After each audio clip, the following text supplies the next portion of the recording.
चुगलखोर बहू। मधु अपने परिवार के साथ चंदनपुर शहर में रहती है। मधु की एक बड़ी ही बुरी आदत है, वो सबकी चुगली करती रहती है।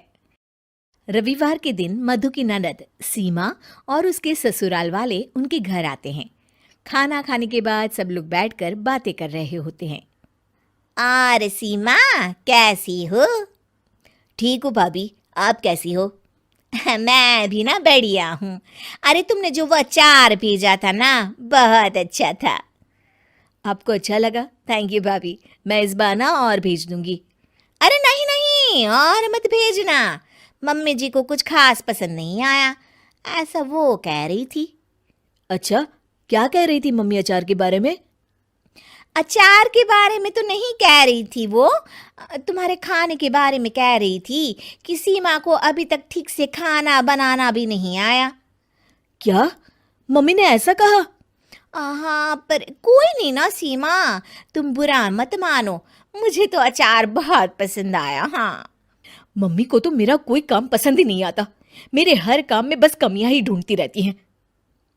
सीमा और उसके ससुराल वाले अपने घर जा रहे होते हैं। तब मधु की सास कहती है, अच्छा सीमा बेटा, अपना ख्याल रखना। हाँ हाँ ठीक है मम्मी। सीमा रूखेपन से जवाब देकर वहां से चली जाती है। अरे, सीमा को क्या हो गया बहू? कुछ कहा क्या उसने? अब पता नहीं माँ जी। मधु अपनी सहेली संजना से बात कर रही होती है। अरे तुझे पता है, मैं ना शीला की पार्टी में गई थी उस दिन, तेरे बारे में पता नहीं वो लोग क्या क्या बातें कर रहे थे, मुझसे तो सुना भी नहीं गया। हाँ, अच्छा, क्या कह रहे थे वो लोग?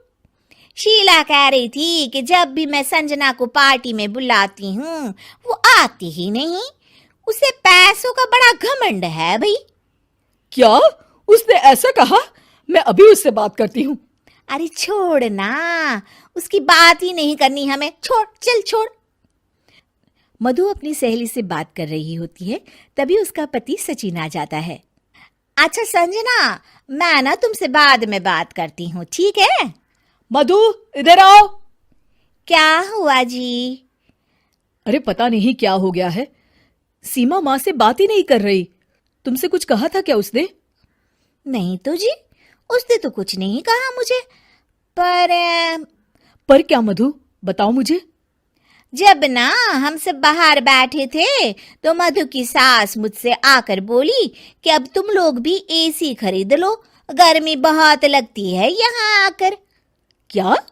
उन्होंने ऐसा कहा? हाँ जी, ऐसा कहा।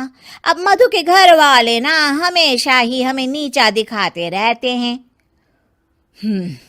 नाराज तो हमें होना चाहिए, और सीमा नाराज होकर बैठी है। कोई बात नहीं, होने दो नाराज, हमें भी फर्क नहीं पड़ता। मधु, मेरी एक बात ध्यान से सुनो, कोई जरूरत नहीं है आज के बाद उससे बात करने की। ठीक है जी। एक दिन मधु टीवी देख रही होती है और उसके पास सीमा का फोन आता है। मधु टीवी में इतना ज्यादा बिजी होती है कि फोन नहीं उठाती। अगले दिन सीमा घर पर आ जाती है। अरे वाह सीमा, आओ आओ, कितने दिनों बाद आई हो। हाँ हाँ, आप लोग तो मुझे भूल ही गए हैं ना बुलाते हैं ना फोन उठाते हैं। अरे ऐसा कुछ भी नहीं है, क्या हुआ सीमा, बताओ मुझे। आप लोगों को तो कुछ फर्क ही नहीं पड़ता। सीमा रोने लगती है और अपने कमरे में चली जाती है।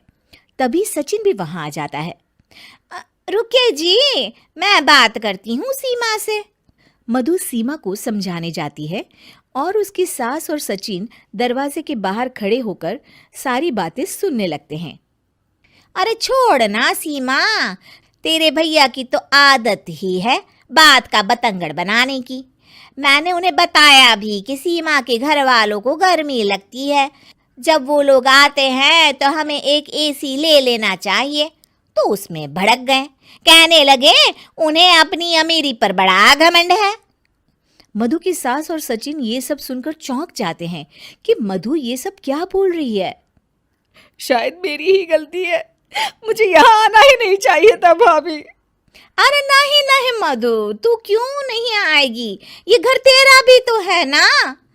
म- माना कि मम्मी जी तेरे हर काम में कमी निकालती रहती हैं, पर तभी अचानक सचिन और उसकी सास कमरे में आ जाते हैं और मधु उन्हें देखकर चौंक जाती है। मम्मी जी, वो मैं ना सीमा को बस समझा रही थी कि वो कहीं ना जाए। समझा रही थी या भड़का रही थी? हाँ, तुम इतनी बड़ी चुगलखोर हो मधु, हर किसी की बुराई करती हो, सबके बारे में झूठ बोलती हो ताकि हमारे बीच झगड़ा हो। मुझे नहीं पता था कि मेरे सामने तुम्हारा ऐसा रूप भी आएगा। मुझे माफ कर दीजिए जी। आपने मुझसे भी झूठ बोला भाभी। उन तीनों के सामने मधु की पोल खुल जाती है और वो सर झुकाए खड़ी रहती है। लेकिन अब कर भी क्या सकती है?